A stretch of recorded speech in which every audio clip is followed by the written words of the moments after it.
Bismillahirrahmanirrahim. Alhamdulillahirrabbilalamin. Wassalatu wassalamu ala ashrafil anbiya'i wal mursalin wa ala alihi wa sahbihi ajma'in. Assalamualaikum warahmatullahi wabarakatuh. Kita ke udara pada malam ini untuk membicarakan isu-isu semasa. Apa khabar semua? Salam satu Malaysia, salam Malaysia Madani. Saudara, malam ni kita ada di Pura Kencana di kediaman Dato' Abdul Aziz Karpawi. Kita ada majlis buka puasa di sini di Seri Gading bersama dengan teman-teman UMNO bahagian di Seri Gading dan anak-anak yatim petang tadi maghrib dan juga sehingga solat tarawih tadi. Dan malam ni seperti biasa tuan-tuan, walaupun kita cerita tentang pengampunan diraja ni sepatutnya tak menjadi isu, namun hari ni banyak pihak mengeluarkan kenyataan-kenyataan berhubung dengan kebimbangan mereka, rasa tak puas hati mereka, macam-macam yang insya-Allah kita akan cuba jawab pada malam ini. Jadi tanpa melengahkan masa, sesiapa yang ada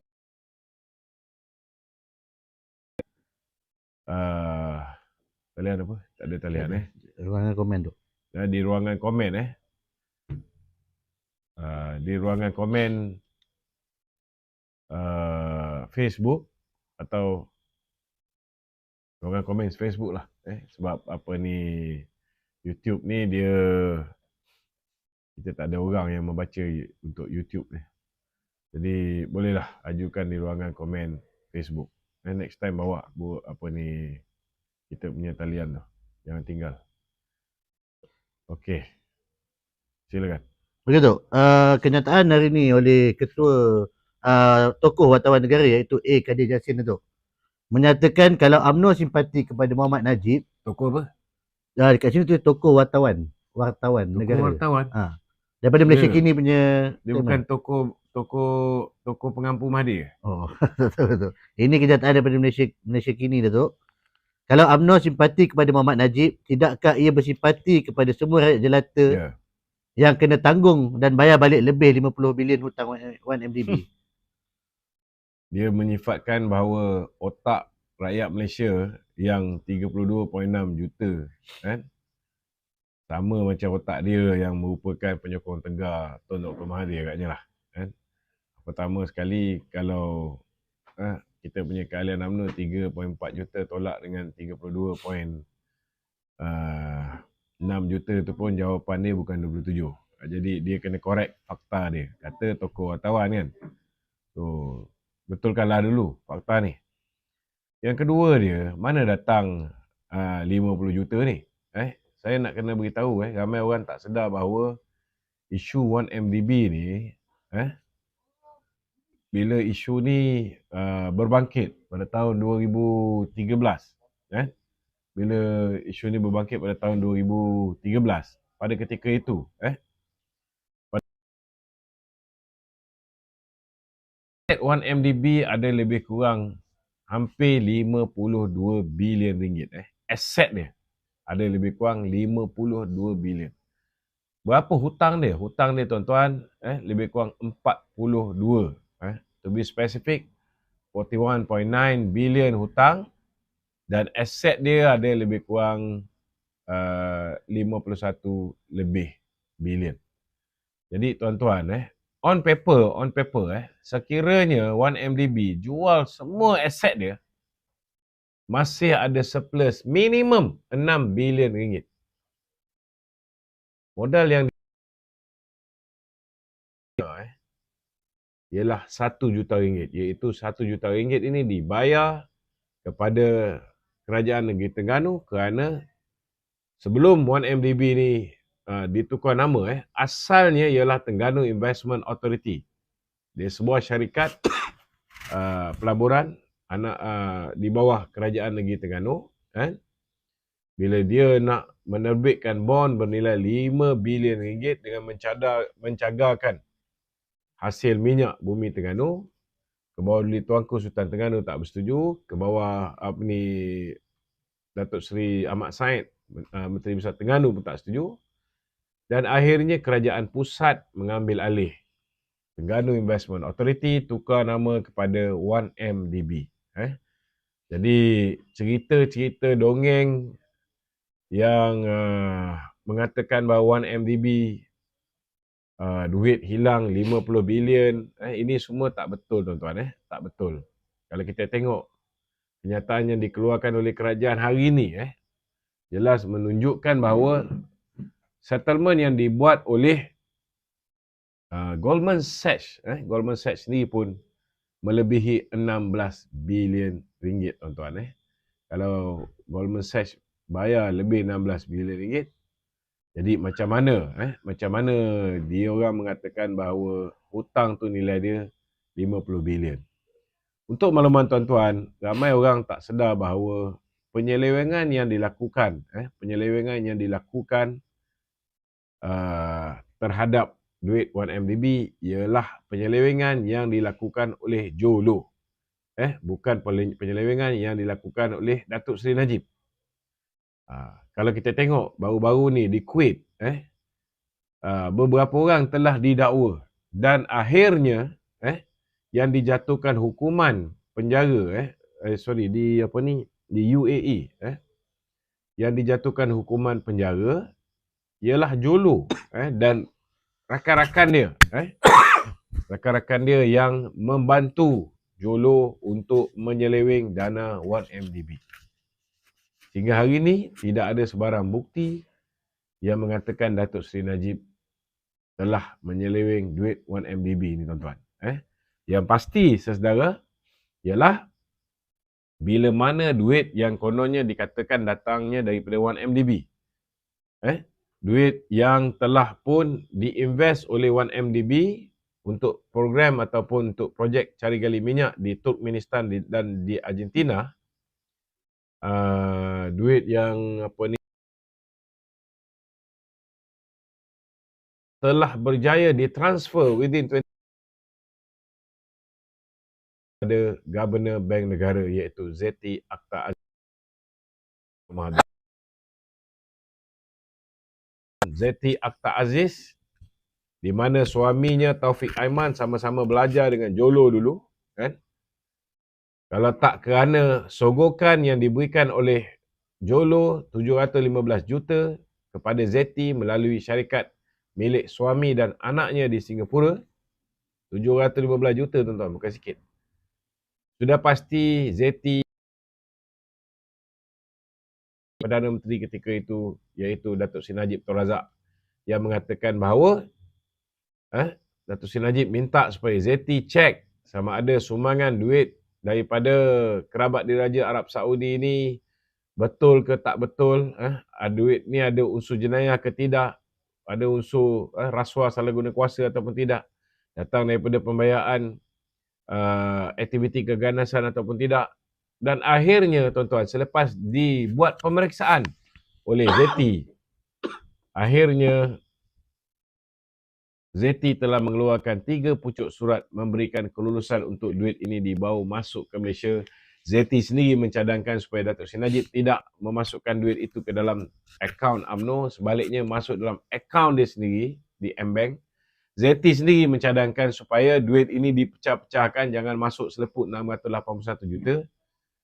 Rupa-rupanya selepas kita kalah, setiap satu transaksi itu yang diracik-racik atas cadangan Zeti, satu pertuduhan dikenakan ke atas Datuk Seri Najib. Itu pun kes 1MDB belum selesai tuan-tuan, belum selesai. Yang pasti bila DOJ membuat pendedahan, DOJ mengatakan bahawa duit 1MDB diseleweng dan daripada penyelewengan ini 1.2 bilion US dollar telah diperolehi oleh Jolo. 715 juta telah diperolehi oleh Zeti Akhtar Aziz. 85 juta diperolehi oleh Taufik Aiman. 75 juta US dollar diperolehi oleh Tim Lesner daripada Goldman Sachs. Begitu juga dengan Roger Ng juga tuan-tuan, tak ada pun ditulis bahawa Datuk Seri Najib menikmati duit ini. Saudara, ini nak kena faham tuan-tuan. Dan kalau kita lihat ketika sebelum pilihan raya, mereka mengatakan bahawa investment yang dibuat oleh 1MDB di TRX adalah satu lubang besar sebab masa itu belum siap. Tetapi bila TRX siap ataupun apa yang dipanggil sebagai hub kewangan antarabangsa di TRX siap, kita lihat kenyataan daripada orang yang kata ianya satu lubang besar itu, Lim Guat Eng sendiri mengatakan bahawa TRX boleh menjana pendapatan 40 bilion. Tuan-tuan. Maknanya kalau 40 bilion tu campur dengan 16 bilion yang dibayar oleh Goldman Sachs. Belum lagi settlement yang dibuat oleh M-Bank. Belum lagi settlement yang dibuat oleh banyak pihak. Belum lagi denda-denda. Belum lagi Rohana Rozhan yang telah pun mengugut tim Lesnar. Kalau tak beritahu, kalau tak bagi dia rumah bernilai 10 juta US dollar, rumah ni pun dah dipulangkan kepada SPRM, dia akan melaporkan tentang penglibatan tim Lesnar membantu Jolo untuk menyeleweng duit 1MDB. Tak ada pun dia ugut nak dedahkan bahawa Najib terlibat. Tak ada. Tak ada tuan-tuan. Jadi nak beritahu dengan Kadir Jasin, penyokong tegar Tun Dr. Mahathir ni, bukan semua rakyat Malaysia bodoh dan terima bulat-bulat. Memohon pengampunan adalah hak Datuk Seri Najib. Memohon pengampunan juga adalah hak keluarga Datuk Seri Najib yang telah pun memfailkan petition untuk Datuk Seri Najib memperolehi pengampunan 10 hari selepas Datuk Seri Najib dijatuhkan hukuman. Begitu juga tuan-tuan, hak UMNO untuk mengutus surat, mengutus warkah merayu supaya Kebawah Duli Yang Maha Mulia Seri Paduka Baginda Yang di-Pertuan Agong memberikan pengampunan penuh kepada Datuk Seri Najib. Itu hak UMNO. Siapa pun boleh tulis surat kepada Kebawah Duli Tuanku. Kita bukan hantar petition, kita bukan hantar memorandum, mendesak dan sebagainya. Tidak, kita menghantar warkah merayu ihsan, merayu simpati Kebawah Duli Tuanku supaya mempertimbangkan Datuk Seri Najib diberikan pengampunan. Sama juga Datuk Seri Anwar Ibrahim pun mengatakan bahawa itu hak UMNO.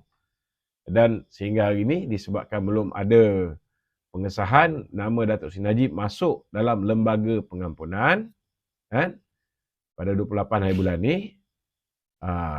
Jadi Datuk Seri Anwar kata belum lagi masanya untuk beliau komen. Ini kena faham. 28 hari bulan ini memang ada mesyuarat Lembaga Pengampunan Diraja. Memang Lembaga Pengampunan Diraja akan bermesyuarat. Meeting tersebut Datuk Seri Anwar akan terlibat. Meeting tersebut Peguam Negara akan terlibat. Meeting tersebut juga Datuk Seri Anwar selaku Menteri Wilayah mungkin akan menghantar seorang proksi untuk duduk di dalam lembaga pengampunan. Dan dalam meeting tersebut, 3 orang akan dilantik oleh Kebawah Duli Tuanku Yang di-Pertuan Agong untuk duduk di dalam lembaga pengampunan. Persoalan dia. Ramai yang berfikiran mungkin 28 itulah tarikh penentuan Datuk Seri Najib boleh bebas ataupun tidak ketika lembaga pengampunan bersidang. Sebenarnya tuan-tuan, kalau nak masuk lembaga pengampunan, dia ada prosedur-prosedur dia. Macam saya dah sebut sebelum ni, tapi ramai orang mungkin tak faham. Ada 2 kaedah pengampunan ni. Kaedah pertama ialah melalui proses lembaga pengampunan. Kalau ikut SOP lembaga pengampunan, Datuk Seri Najib perlu melalui 1/3 daripada tempoh hukuman dia. Maknanya dia kena 12 tahun penjara, dia mesti sudah melalui 4 tahun baru boleh dipertimbangkan untuk mendapat pengampunan daripada lembaga pengampunan. Okey, ini pertama. Itu pun Kebawah Duli Tuanku Yang di-Pertuan Agong tidak terikat untuk menerima atau bersetuju sepenuhnya dengan keputusan lembaga pengampunan. Dia mempunyai kuasa mutlak untuk mengampun Datuk Seri Najib. Okey. Kaedah yang kedua ni, kaedah kedua ialah pengampunan yang boleh diberikan oleh Kebawah Duli Tuanku di bawah perkara 42 Perlembagaan Persekutuan, di mana Kebawah Duli Tuanku Yang di-Pertuan Agong mempunyai kuasa untuk memberikan pengampunan penuh ataupun pengampunan saja, ataupun boleh mengurangkan hukuman, ataupun boleh menangguhkan hukuman ke atas mana-mana pihak pada bila-bila masa. Yang UMNO nak utus Warkah Merayu ni, tuan-tuan, dan UMNO telah pun membuat keputusan dalam mesyuarat MKT yang lepas, bahawa selain daripada top 5 UMNO, iaitu Presiden UMNO, Timbalan Presiden UMNO, 3 orang naib Presiden UMNO, Setiausaha Agung UMNO dan Ketua Perangan UMNO juga adalah salah seorang daripada 7 orang yang akan menghadap ke bawah Duli Tuanku mempersembahkan rayuan daripada UMNO ini kepada ke bawah Duli Tuanku. Jadi sebenarnya, tuan-tuan, Datuk Seri Najib ni kalau diperkenan oleh ke bawah Duli Tuanku di bawah perkara 42 ni, besok pun boleh bebas, lusa pun boleh bebas, sebelum anak dia bertunang 29 hari bulan 4 ni pun boleh bebas. Tak ada masalah. Ianya terletak 100% di bawah discretion, di bawah budi bicara ke bawah Duli Yang Maha Mulia Seri Paduka Baginda Yang di-Pertuan Agong. Kalau melalui lembaga pengampunan, ada risiko. Apa risiko dia? Risiko dia disebabkan dia belum melalui 1/3 tempoh hukuman. Dia belum melalui 1/3 tempoh hukuman. Jadi, kalau dia belum melalui 1/3 tempoh hukuman ini, dia punya pardon ini boleh di-reject ataupun boleh ditolak atas alasan tidak cukup prosedur. Dan jika ditolak, tuan-tuan, jika ditolak, permohonan ini tidak boleh masuk pardon board dalam tempoh 3 tahun. Ini bahaya dia, tuan-tuan. Tidak boleh masuk dalam tempoh 3 tahun. Tetapi, kelebihan dia, ke bawah Duli Tuanku, pada bila-bila masa. Tak kira lah cukup 3 tahun ke, 1 tahun ke, 8 bulan ke, 1 hari duduk dalam penjara ke, Tuanku boleh memberikan pengampunan pada bila-bila masa tanpa sebarang syarat, tanpa sebarang terikat dengan minimum hukuman yang perlu dilalui, tanpa apa-apa. Maknanya walaupun ikut, kalau masuk pardon board, rejected, kena tunggu 3 tahun baru boleh mohon balik, tapi Tuanku bila-bila masa boleh menggunakan kuasanya di bawah perkara 42. Okey, saya harap itu jelas. Okey, ada lagi? Okey, Datuk. Dalam kenyataan Kadir Jassin juga, Datuk, menyatakan tindakan UMNO itu seolah-olah hendak menjadikan institusi raja sebagai fait accompli dalam perbuatan Najib. So, fait accompli ni boleh dikatakan sebagai sesuatu yang telah ditetapkan atau diputuskan awal. Nak tak nak, Agong kena terima. Apa pandangan Datuk? Tak ada sebab kenapa Agong kena terima. Ini apa benda yang dia berfikir ni? Ini mengarut, tuan-tuan. Sebenarnya, ianya terletak pada budi bicara ke bawah Duli Tuanku. Kalau misalnya Tuanku memutuskan tidak beri pengampunan,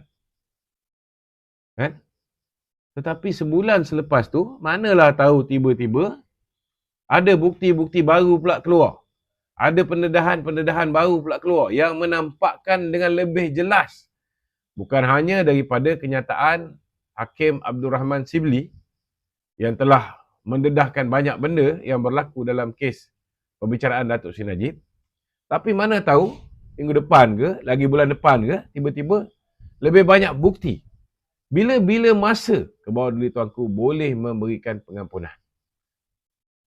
Dan tidak ada limit. Dia nak ampun kes ni, lepas ni Datuk Seri Najib kena lagi. Dia boleh ampun lagi. Kena lagi, boleh ampun lagi. Pada bila-bila masa Kebawah-Duli Tuanku mempunyai kuasa mutlak di bawah perkara 42. Ini kita kena faham. Okey? Okey, Datuk. Ya. So, adakah proses lembaga pengampunan ni akan menyebabkan keretakan kepada keadaan perpaduan, sama ada keputusannya positif ataupun negatif? Sebenarnya macam ni. Kalau misalnya tuanku menggunakan kuasanya di bawah perkara 42. Ini tak ada kena-mengena langsung dengan kerajaan perpaduan. Cuma kalau misalnya pembebasan Datuk Seri Najib ini dibincangkan di dalam Kabinet. Bukan kabinet.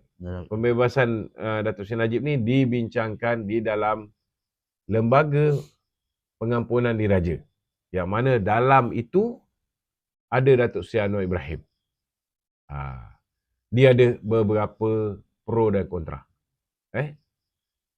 Yang bagus dia, kalau misalnya Kebawah-Duli Tuanku membuat keputusan memberikan pengampunan pada Datuk Seri Najib. Orang akan beranggapan ini keputusan baginda tuanku. Setengah orang akan beranggapan bahawa keputusan ini dicapai kerana tidak ada bantahan daripada Datuk Seri Anwar Ibrahim. Ini kena faham. Ini persepsi orang di luar. Tetapi kalau misalnya Datuk Seri Najib tidak diberi pengampunan, akan wujud juga persepsi. Persepsi ni mulut orang, kita tak boleh nak kata apa. Persepsi ni, persepsi yang boleh wujud. Orang boleh mengatakan bahawa tuanku tak nak Datuk Najib keluar. Ataupun orang boleh kata bahawa Datuk Seri Anwar Ibrahim tak bersetuju Datuk Seri Najib keluar. Ini apa ni, consequences lah yang mungkin dihadapi. Dan tidak dinafikan kalau misalnya ada tanggapan buruk begini. Mungkin penyokong-penyokong Datuk Seri Najib yang rata-ratanya merupakan ahli-ahli UMNO juga, penyokong-penyokong UMNO juga. Mereka akan pressure kepimpinan UMNO itu sendiri. Mereka akan pressure supaya kalau ambil contoh lah, kenapa dulu kita salah satu sebab kenapa kita tarik sokongan terhadap Muhyiddin Yassin. Kerana bila kita bersetuju bekerjasama dengan Muhyiddin, memberikan sokongan pada Muhyiddin, kita mengharapkan supaya mahkamah ini akan bebas. Mahkamah ini tidak ada lagi campur tangan Tun Dr. Mahathir. Tidak ada lagi melakukan pendakwaan terpilih. Tetapi bila Muhyiddin menjadi Perdana Menteri, dia meneruskan apa yang Mahathir buat. Dan dia cuba menyegerakan kes-kes Datuk Seri Najib, kes-kes Datuk Seri Zahid dan kepimpinan UMNO. Dan ini menyebabkan akhirnya UMNO sendiri merasa tidak puas hati kerana dahlah kita ampunkan Muhyiddin, kita bagi dia jadi Perdana Menteri sedangkan jumlah kursi yang dia ada jauh lebih rendah berbanding dengan kita. Itu pun dia curi orang kita 16 orang, dia curi orang PKR 9 orang. Dan dia still nak menindas pemimpin-pemimpin kita. Jadi ini salah satu sebab kenapa kita tarik sokongan terhadap Muhyiddin. Jadi saya yakin Datuk Seri Anwar Ibrahim pun tahu kesilapan-kesilapan yang dilakukan oleh Muhyiddin ini. Saya rasa Datuk Seri Anwar tidak akan ulang kesilapan ini dengan menindas pemimpin-pemimpin UMNO. Cuma kerana nak menampakkan bahawa kerajaan ini bersih. Kerajaan ini tidak campur dalam soal Badan Kehakiman dan Jabatan Peguam Negara. Sehingga hari ini, kerajaan hari ini mengekalkan Ketua Hakim yang dilantik oleh Mahathir, mengekalkan AG yang dilantikkan oleh Muhyiddin. Mungkin pada pandangan kerajaan hari ini bahawa mereka nak supaya tidak ada campur tangan eksekutif dalam urusan Badan Kehakiman dan Jabatan Peguam Negara. Tetapi yang ramai tak sedar, kalau tidak ada campur tangan, menghentikan campur tangan Mahathir dan Muhyiddin, maka kita punya sistem kehakiman ini masih lagi lebih berat untuk menyokong pihak-pihak yang inclination, political inclination dia lebih mirip kepada Mahathir, lebih mirip kepada Muhyiddin. Yang ini nak kena faham. Okey? Begitu. Ya. Begitu. Dalam perspektif pembangkang pula Datuk, dia ada dua situasi sama ada Datuk Seri Najib dibebaskan atau terus kekal. Sekiranya Datuk Seri Najib dibebaskan, naratif yang akan dimainkan kita akan tahulah akan ada campur tangan Anwar Ibrahim. Tetapi bila tak dibebaskan, dia akan menekan Presiden UMNO pula Datuk. Macam mana pandangan Datuk? Macam mana? Kalau kata Datuk Seri Najib dibebaskan, dia akan mendakwa kerajaan campur tangan dalam urusan pembebasan. Tetapi sekarang ni, bila Datuk Seri Najib tidak dibebaskan, Presiden UMNO teruk ditekan Datuk oleh pembangkang. Itu biasalah. Inilah realiti bila kita berada dalam politik. Bila kita tidak melakukan sesuatu, maka orang akan nampak seolah-olah macam pemimpin UMNO ni membiarkan bekas pemimpin kita terus dianiaya oleh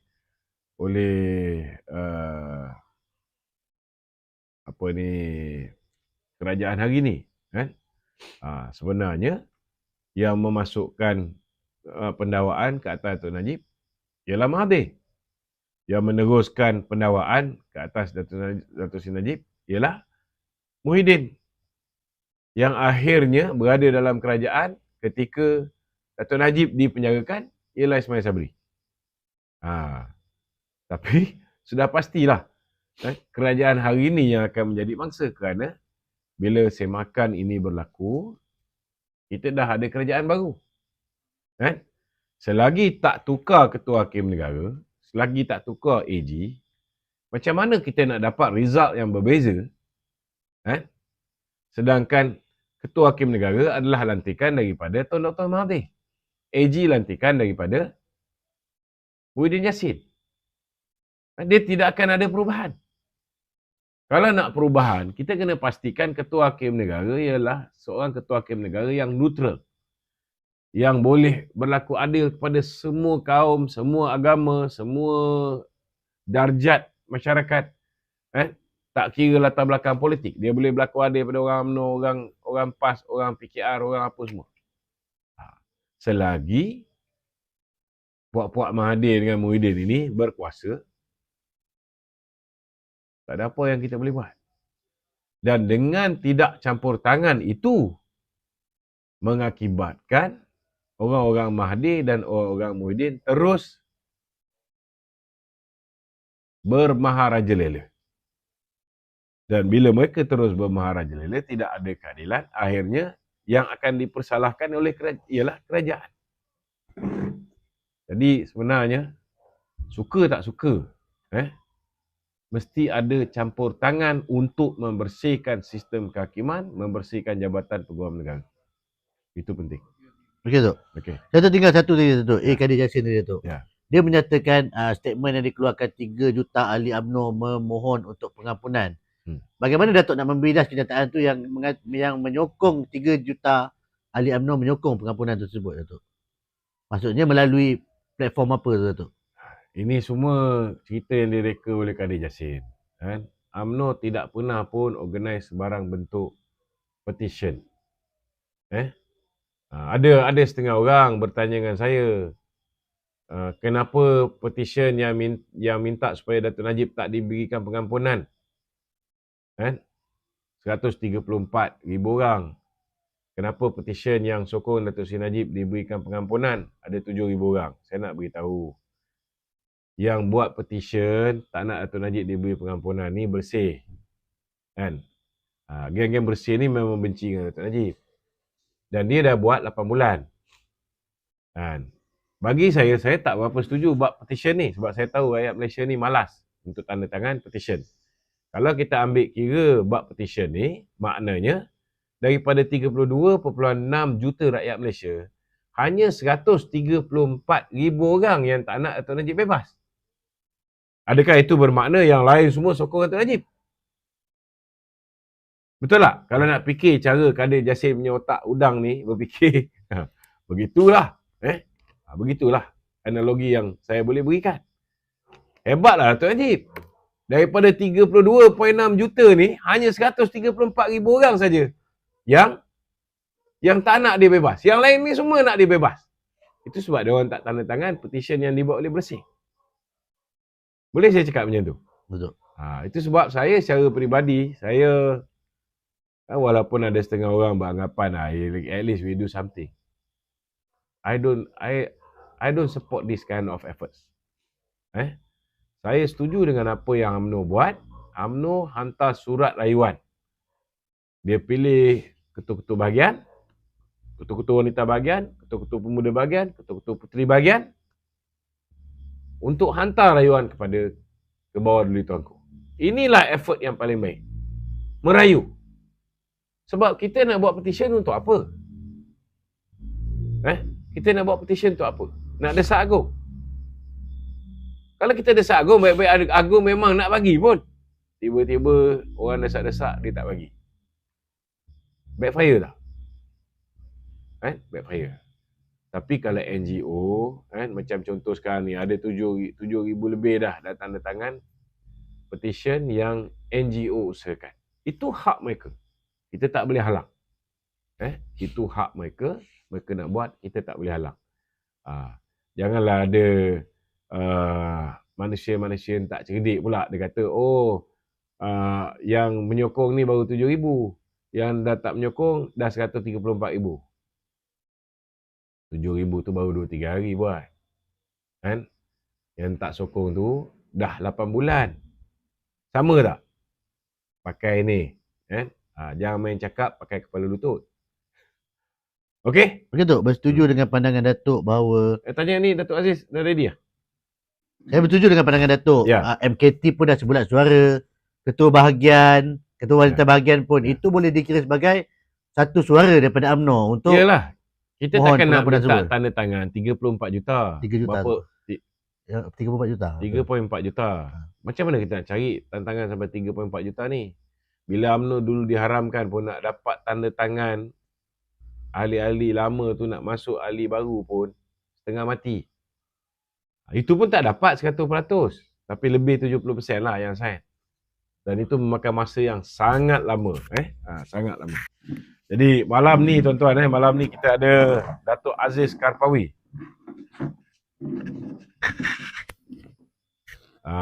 Mantan Timbalan Menteri Pengangkutan tuan-tuan. Mantan Timbalan Menteri Pengangkutan. Apa khabar Datuk? Alhamdulillah. Terima kasih dapat peluang untuk bersama-sama pada malam ni.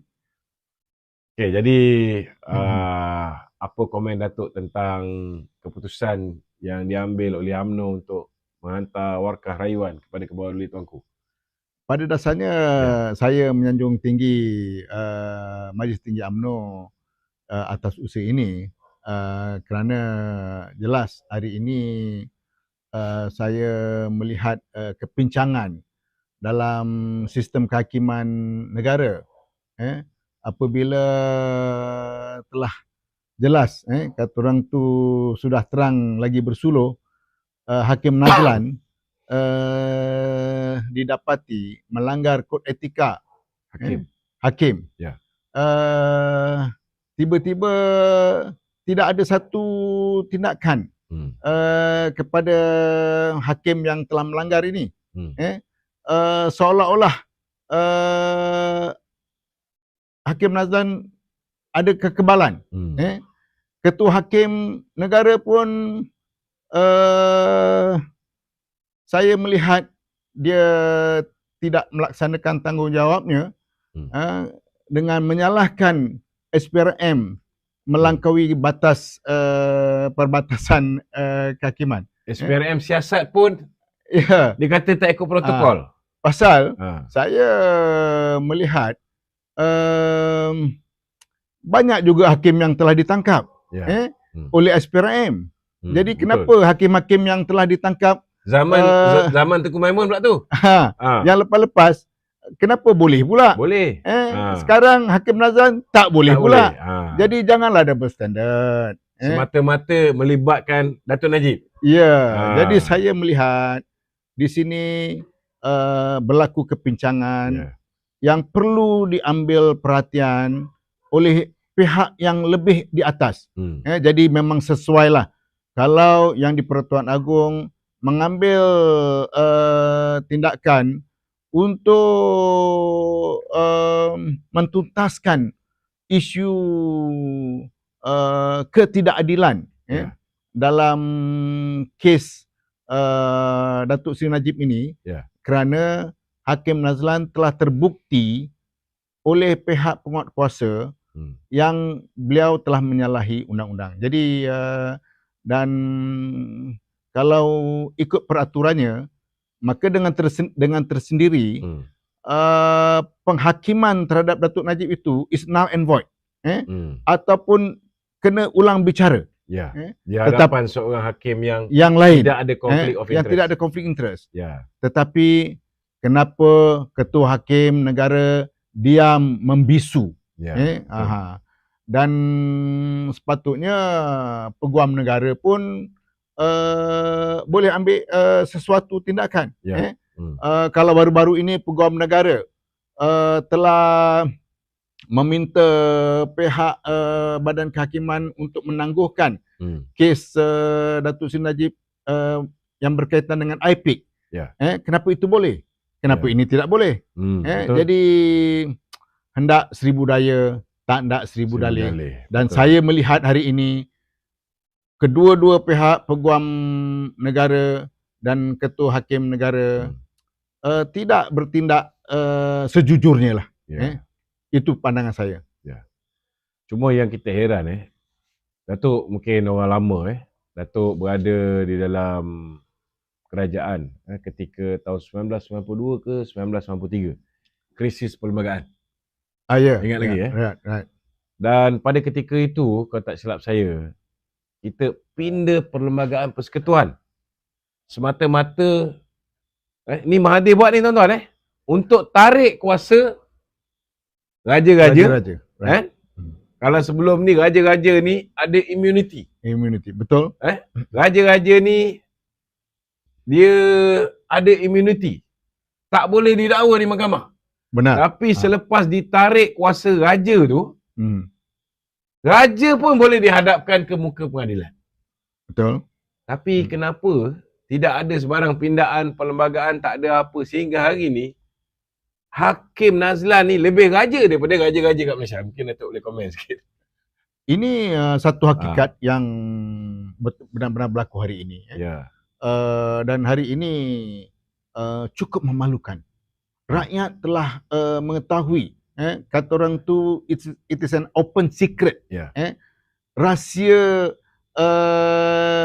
kata orang tu umum tentang kesalahan Hakim Nazlan ini telah diketahui umum. Tapi kenapa pihak peguam negara dan juga ketua hakim negara sampai sekarang mencari alasan sehinggakan Hakim Nazlan terlepas daripada tindakan-tindakan. Jadi saya kalau di Indonesia, saya baru-baru ini baca pihak penguatkuasa rasuah di sana pun tangkap hakim-hakim ni yang hakim rasuah. pun boleh ditangkap. Boleh di Indonesia kena tangkap. Maknanya di Indonesia tak adalah kalau SPRM nak siasat mesti ada protokol. Tak ada.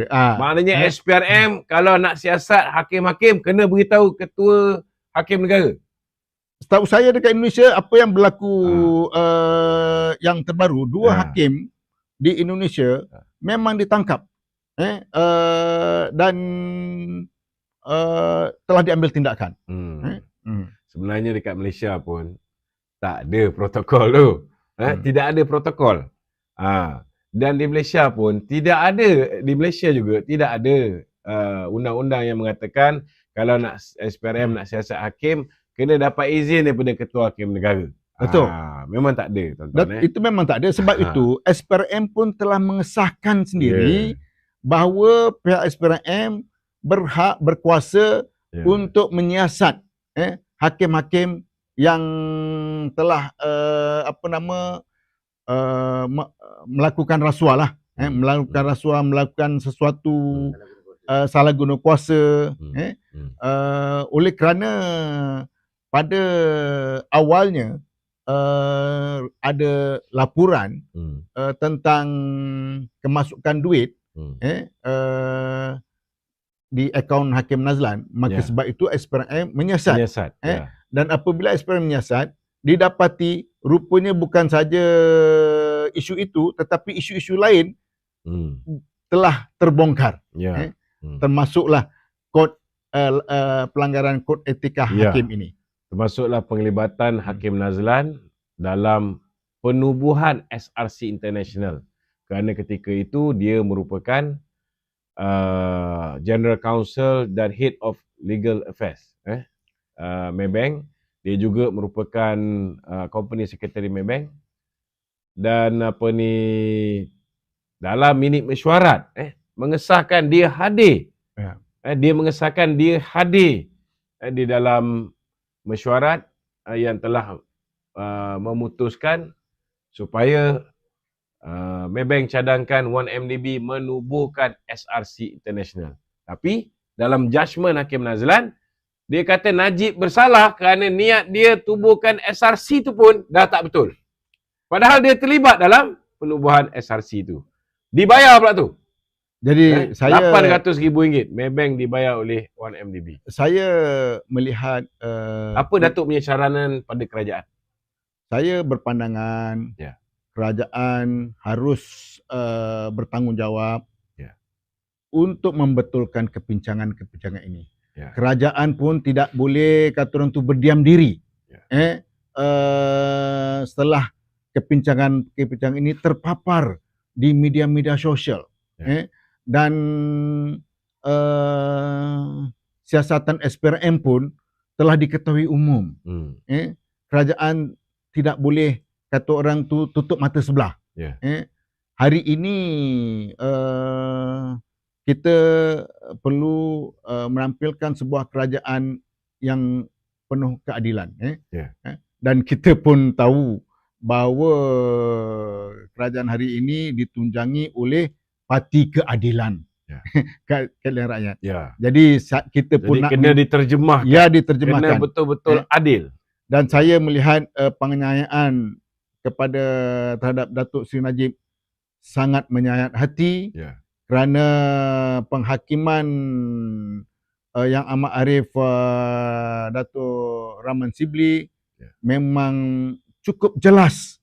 Cukup jelas penghakiman Datuk Rahman Shibli yang menyatakan Datuk Seri Najib dinafikan keadilan untuk mendapatkan keadilan.